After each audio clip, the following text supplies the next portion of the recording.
देखिए, दिल्ली के साक्षी murder case में रोज नए खुलासे हो रहे हैं। मौत से ठीक पहले साक्षी का एक ऑडियो सामने आया जिसमें साफ लग रहा है कि वो साहिल की गुंडागर्दी से परेशान थी। उसने इस बात को लेकर साहिल को चिताया भी था, लेकिन साहिल पर खून सवार था और उसने साक्षी को बेरहमी से मौत के घाट उतार दिया। रिपोर्ट देखिए।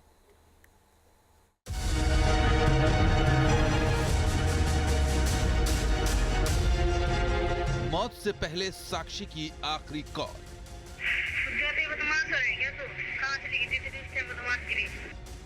मौत से पहले साक्षी का साहिल से सामना।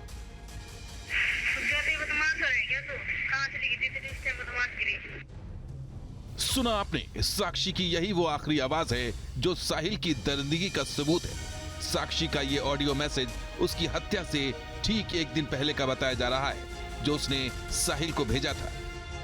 इस मैसेज से साफ जाहिर हो रहा है कि साक्षी साहिल की गुंडागर्दी से किस कदर परेशान थी, क्योंकि साहिल साक्षी का पीछा कर रहा था, उसे धमकियां दे रहा था। साक्षी के ऑडियो मैसेज से यह भी साफ है कि वो साहिल की धमकियों के आगे झुकने वाली नहीं थी, और इसी मैसेज को सुनने के बाद साहिल के दिमाग पर ऐसा खून सवार हुआ कि उसने अगले दिन चाकू और पत्थरों के वार से साक्षी को मौत के घाट उतार दिया।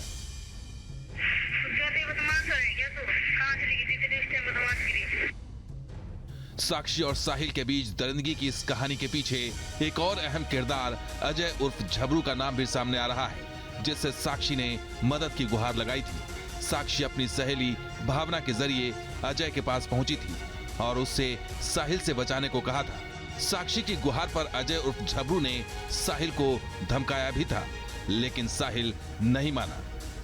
भावना ने बोला था कि भाई इनको एक लड़का परेशान कर रहा है, तो मैंने बोला कि भाई कौन है साक्षी, तो उन्होंने बोला कि ये लड़का है, चलो। तो फिर हम वहाँ पे गए हैं, तो वो 15-16 लड़के लेके खड़ा हुआ था।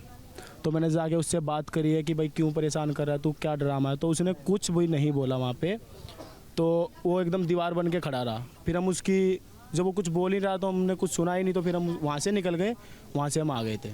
यही धमकी दे रहा था, मैं बदमाश हूँ, मैं मार दूँगा तुमको, तो यही बात थी सारी। अजय उर्फ झबरू के खुलासे से जाहिर है कि साहिल बदमाशों का गैंग भी चला रहा था, जिसके जरिए वो साक्षी को लव जिहाद के जाल में फंसाने की कोशिश कर रहा था। और जब साक्षी ने साहिल को उसकी औकात दिखाई तो तिल मिलाया साहिल दरिंदा बन गया। दिल्ली से रुमानुल्लाह खान के साथ टीम न्यूज़ नेशन।